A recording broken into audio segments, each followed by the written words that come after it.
नमस्ते, मैं अंशिका गुप्ता आज के विषय अंतर्राष्ट्रीय राजनीति का अर्थ, स्वरूप एवं क्षेत्र पर चर्चा करने जा रही हूँ।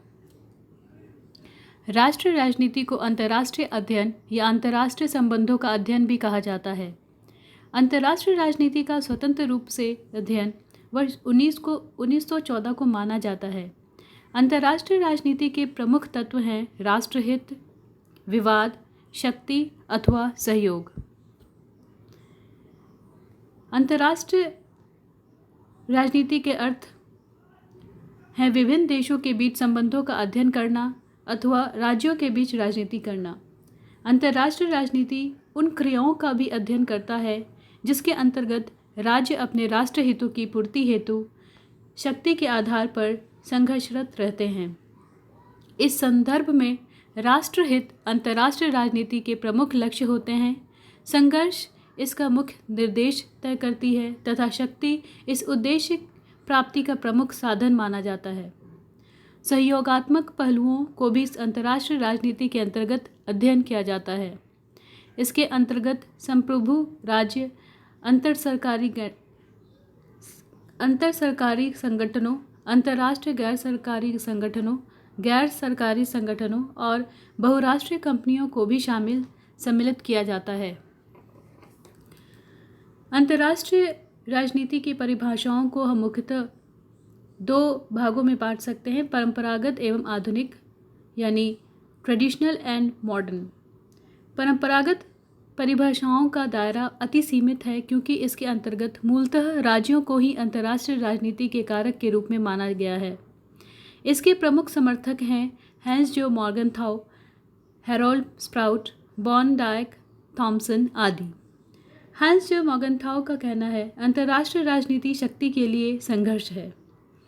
बॉन डायक ने कहा अंतर्राष्ट्रीय राजनीति प्रभुसत्ता संपन्न राज्यों की सरकारों के मध्य शक्ति संघर्ष है।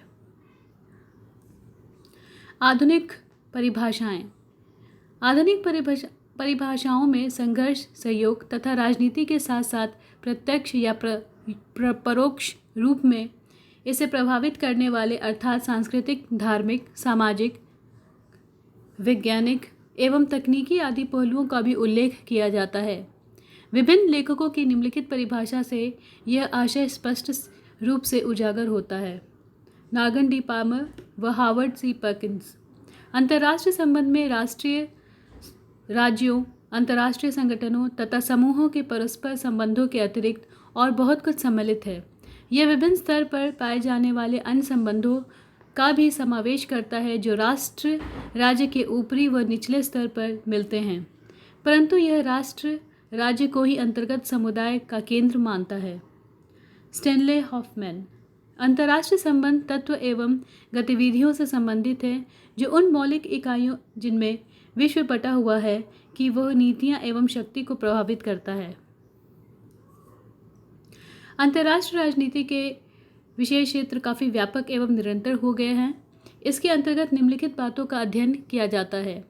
विभिन्न बदलाव के बाद आज भी इसका केंद्र बिंदु राज्य ही है। मूलतः अंतर्राष्ट्रीय राजनीति राज्यों के मध्य अंतःक्रियाओं पर ही आधारित होती है तथा राष्ट्र हितों की पूर्ति हेतु इसकी सीमाओं में रहकर ही कार्य करने पड़ते हैं। अंतर्राष्ट्रीय राजनीति को दूसरा महत्वपूर्ण कारक शक्ति का अध्ययन है। यथार्थवादी लेखक मॉर्गनथाउ तो इस निष्कर्ष को अति महत्वपूर्ण मानते हैं कि अंतर्राष्ट्रीय राजनीति केवल राज्यों के बीच शक्ति हेतु संघर्ष है। युद्ध और शांति की गतिविधियों का अध्ययन भी इसका अभिन्न अंग बन गया है। अंतर्राष्ट्रीय राजनीति के अध्ययन हेतु अंतर्राष्ट्रीय कानूनों का समावेश भी आवश्यक हो गया है ताकि युद्ध को रोकने, शांति स्थापित करने, हथियारों की होड़ रोकने, संसाधनों का अत्यधिक दोहन न करने, भूमि, समुद्र व आंतरिक विषयों का सुव्यवस्थित किया जा सके। वर्तमान भूमंडलीकरण के दौर में ज़्यादातर राज्य आर्थिक सुधारों, उदारवाद, मुक्त व्यापार आदि के दौर से गुजर रहे हैं। ऐसी स्थिति में आर्थिक गतिविधियों का अध्ययन अभी अति आवश्यक है। अतः अंतर्राष्ट्रीय राजनीति में इन आर्थिक संस्थाओं, संगठनों व कारकों का अध्ययन करना अनिवार्य है।